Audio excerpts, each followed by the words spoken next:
नमस्कार जी साथ संगत जी।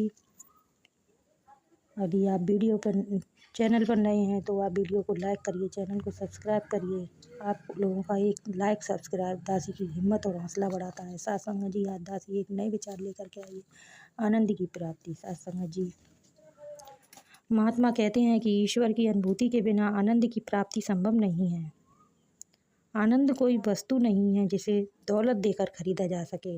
आनंद मन की एक ऊंची स्थिति है जहाँ मनुष्य सुख दुख लाभ हानि क्रोध मोह एवं अहंकार आदि से मुक्त होकर इस प्रभु में समर्पित हो जाता है, अर्थात अंदर बाहर एक हो जाना। तब मन का पूर्ण रूप से प्रभु में हो जाना ही परम आनंद की अनुभूति है।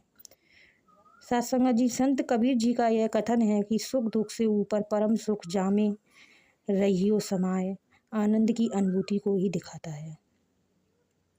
आनंद और खुशी यद्यपि कहने सुनने में एक से लगते हैं, परंतु दोनों मन की अलग अलग अवस्थाएं हैं। खुशी जहाँ मन की बाहरी अवस्था है जिसे हम संसार के पदार्थों में खोजते हैं, वहीं आनंद मन की आंतरिक अवस्था है जो परमात्मा से मिलन के बाद उत्पन्न होता है।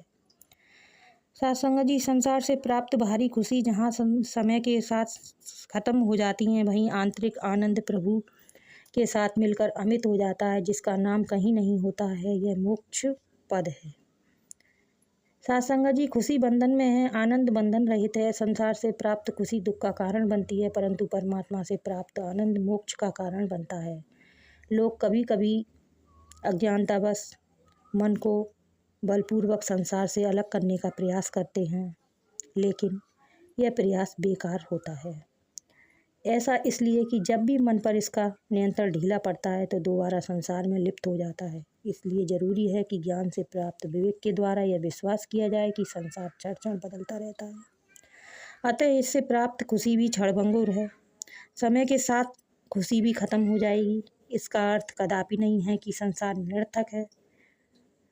शरीर के लिए संसार की अति आवश्यकता है, क्योंकि बिना संसार के शरीर की कल्पना नहीं की जा सकती। हवा पानी भोजन ये सारी चीज़ें तो संसार से ही प्राप्त होती हैं। महात्मा कहते हैं कि संसार को अपना न समझो, यह परमात्मा की रचना है जिस पर समस्त जीवों का समान अधिकार है।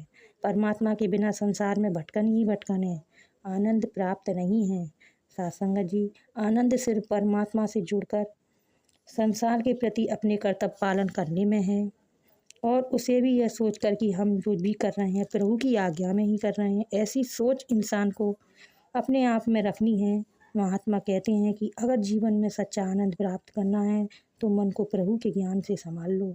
जिस प्रकार सड़क पर गड्ढा आने पर ड्राइवर गाड़ी को बाएं या दाएं मोड़ लेता है और इस प्रकार वह अपनी उचित स्थान पर सुरक्षित पहुंच जाता है, उसी प्रकार मन को प्रभु नाम से संभाल कर संसार रूपी गड्ढे को अनदेखा करते हुए जीवन की यात्रा को संपन्न करो, ताकि संसार के दुखों से बचा सको।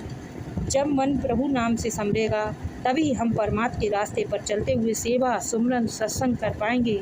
इस प्रकार पूर्ण आनंद की प्राप्ति होगी और सारे सांसारिक बंधन कटेंगे।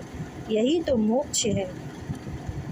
आनंद की अवस्था को ही मोक्ष कहते हैं। साथ संगत जी प्यार से कहना धन्यवाद।